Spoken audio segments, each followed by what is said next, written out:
17 साल की उम्र में पूरे भारत देश की यात्रा करने के लिए जब एक नवयुवक अपना घर बार छोड़ देता है, परिवार का हर सदस्य उसके इस फैसले से चकित हो जाता है, लेकिन इसके जीत के आगे किसी की नहीं चलती है। और 2 वर्षों तक उन्होंने भारत के अलग अलग संस्कृतियों की खोज करते हुए भारत की विशाल दृश्य की यात्रा करता है। जब वह घर लौटता है तब वो अपने आप को एक बदला हुआ इंसान पाता है और उसका लक्ष्य स्पष्ट रहता है कि वो अपने जीवन में क्या हासिल करना चाहता है। तो दोस्तों, टाइटल एंड थंबनेल से पता चल ही गया होगा कि हम किस महान पुरुष के स्ट्रगल लाइफ के बारे में बात कर रहे हैं। तो दोस्तों, अगर चैनल पे नए हो तो इस चैनल को लाइक से सब्सक्राइब करना ना भूलें एंड वीडियो को अंत तक जरूर देखना।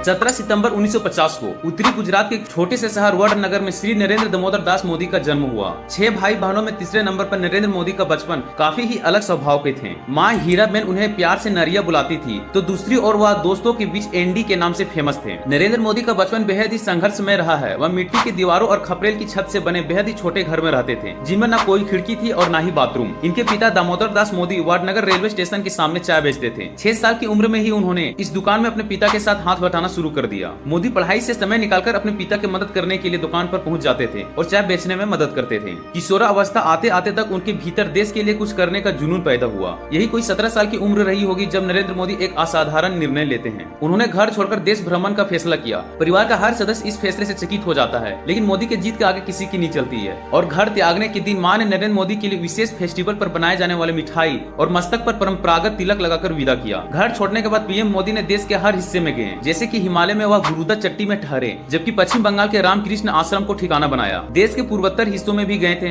भारत भ्रमण के दौरान उन्होंने डिफरेंट कल्चर का अनुभव किया। इन यात्राओं ने उनके व्यक्तित्व को गहराई से प्रभावित किया। इस यात्रा में पीएम मोदी स्वामी विवेकानंद के बड़े फैन थे, क्योंकि वह स्वामी विवेकानंद के व्यक्तित्व से बेहद ही प्रभावित थे। जब नरेंद्र मोदी 2 सालों के भारत भ्रमण के बाद घर वापस लौटे तो लेकिन घर पर वह ज्यादा दिनों तक खुद को रोक नहीं पाए। महज 2 हफ्ते बाद उन्होंने अगले सफर की शुरुआत कर दी। इस बार उनका लक्ष्य बेहद ही स्पष्ट और निर्धारित था। यह सफर उनका पॉलिटिकल सफर बनने वाला था। वह राष्ट्रीय स्वयं सेवक संघ के साथ जुड़ने का निश्चय करके अहमदाबाद के लिए रवाना हुए। उन्होंने देश सेवा का प्रण लिया और आरएसएस का नियमित सदस्य बन गए। वर्ष 1972 में उन्होंने प्रचारक की जिम्मेदारी मिली। इसके साथ साथ उन्होंने पढ़ाई जारी रखी और राजनीतिक विज्ञान से डिग्री हासिल की। राष्ट्रीय स्वयंसेवक संघ के प्रचारक के रूप में वह गुजरात के हर हिस्से में गए। यह 1973 का दौरा था जब मोदी को सीतपुर में एक विशाल सम्मेलन आयोजित करने की जिम्मेदारी मिली, जहाँ इस संघ के शीर्ष नेताओं से उनका मिलन हुआ। यह एक ऐसा समय था जब गुजरात समेत पूरा हिंदुस्तान बेहद ही अस्थिर माहौल से गुजर रहा था। उस समय अहमदाबाद सांप्रदायिक दंगों से जूझ रहा था। उस टाइम देश भर में लोग कांग्रेस से नाराज थे, जिसके कारण वर्ष 1967 में 17 फरवरी से 20 फरवरी के बीच चौथा आम चुनाव हुआ, जिसमें कांग्रेस ने 520 सीटों में 283 सीटें जीती और कांग्रेस को 1967 के लोकसभा चुनावों में करारी हार मिली। यह पहली बार था जब कांग्रेस को किसी लोकसभा चुनाव में इतना कम बहुमत मिली थी। पार्टी का वोट शेयर भी कम था। फिर नेहरू के दोस्त चक्रवर्ती राजगोपालाचारी ने कांग्रेस से अलग होकर 1959 में स्वतंत्र पार्टी की नींव रखी। स्वतंत्र पार्टी का उदय जवाहरलाल नेहरू की समाजवादी नीतियों के विरोध में हुआ था। यह वही दौर था जब कांग्रेस में इंदिरा गांधी ने अध्यक्ष की पद की जिम्मेदारी संभाली थी। तीसरे लोकसभा चुनाव में स्वतंत्र पार्टी के खाते में बस महज 18 सीटें आई थी। स्वतंत्र पार्टी ने यह चुनाव नेहरू के खिलाफ लड़ने की पूरी कोशिश की। वर्ष 1970 के शुरुआत में इंदिरा गांधी की अगुवाई वाले कांग्रेस से लोगों को निराशा होने लगा, क्योंकि इसी दौरान अकाल और महंगाई ने आम लोगों को जीना हराम कर दिया। और यह वही दौरा था जब आम आदमी के लिए सरकार के लिए कोई भी राहत नहीं मिल रही थी। दिसंबर 1973 में मोरबी गुजरात इंजीनियरिंग कॉलेज से विरोध की एक चिंगारी भड़की, जिसने अन्य राज्यों को भी अपने चपेट में ले लिया। बड़ी संख्या में महंगाई और बेरोजगारी से परेशान लोग इन प्रदर्शनों में जमा होकर सरकार के खिलाफ एक बड़ा आंदोलन खड़ा कर दिया। जयप्रकाश नारायण भी इस आंदोलन के साथ उतरे और अहमदाबाद के आगमन पर उनकी मुलाकात नरेंद्र मोदी से होती है। आखिरकार जन आक्रोश के चलते गुजरात में कांग्रेस के तत्कालीन मुख्यमंत्री को इस्तीफा देना पड़ता है। जन आक्रोश की आंच को केंद्र की सत्ता तक महसूस की गई। फिर 25 जून 1975 की आधी रात को तत्कालीन प्रधानमंत्री इंदिरा गांधी ने आपातकाल लगा दिया। आपातकाल में विपक्षी नेताओं को जेल में डाल दिया गया।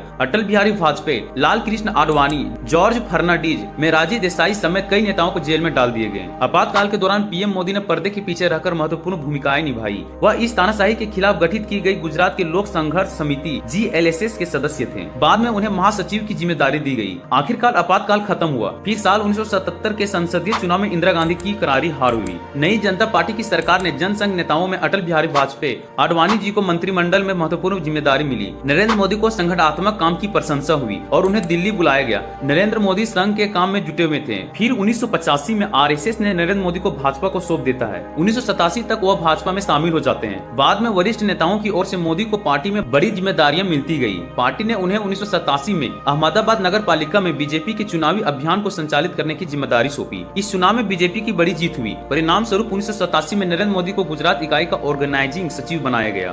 बाद में 1988 से 89 के दौरान नरेंद्र मोदी को गुजरात भाजपा के महासचिव की जिम्मेदारी सौंपी गई। इसके बाद मोदी का पॉलिटिकल सफर बहुत तेजी से आगे बढ़ा। साल 1990 में उन्होंने लाल कृष्ण आडवाणी की रथ यात्रा के दौरान अहम भूमिका निभाई। फिर 1995 में उन्हें भाजपा का राष्ट्रीय सचिव बनाया गया। उन्होंने हरियाणा और हिमाचल प्रदेश जैसे राज्यों में बीजेपी के चुनाव अभियान का नेतृत्व भी किया। इसके एक साल बाद ही उनका प्रमोशन हो गया। पार्टी में उन्हें महासचिव संगठन बनाया। बाद में मोदी 5 राज्यों के प्रभारी बन गए। फिर साल 2001 में गुजरात में एक विनाशकारी भूकंप आया जिसने 20,000 लोगों की मौत हो गई। प्रशासनिक लापरवाही के चलते तत्कालीन सीएम केशुभाई पटेल को इस्तीफा देना पड़ा। फिर मोदी को दिल्ली से गुजरात भेजा गया। 7 अक्टूबर 2001 को उन्होंने मुख्यमंत्री पद की शपथ ली। राजकोट में उन्होंने कांग्रेस के अश्विनी मेहता को 14,000 से अधिक वोटों से चुनाव हरा दिया। बता दें कि नरेंद्र मोदी का यह पहला चुनाव था। नरेंद्र मोदी 12 वर्षों तक गुजरात के मुख्यमंत्री की कुर्सी पर बने रहे। वह गुजरात राज्य के 14वें मुख्यमंत्री रहे। उन्हें अच्छे कामों के कारण गुजरात की जनता ने लगातार 4 बार 2001 से 2014 तक गुजरात का मुख्यमंत्री चुना। अटल बिहारी वाजपेयी की तरह नरेंद्र मोदी भी एक राजनेता और कवि थे, क्योंकि वे गुजराती भाषा के अलावा हिंदी में भी देश प्रेम ओतप्रोक्त कविताएं भी लिखते थे। भारतीय जनता पार्टी के उम्मीदवार के रूप में नरेंद्र मोदी ने 2014 का लोकसभा चुनाव लड़ा।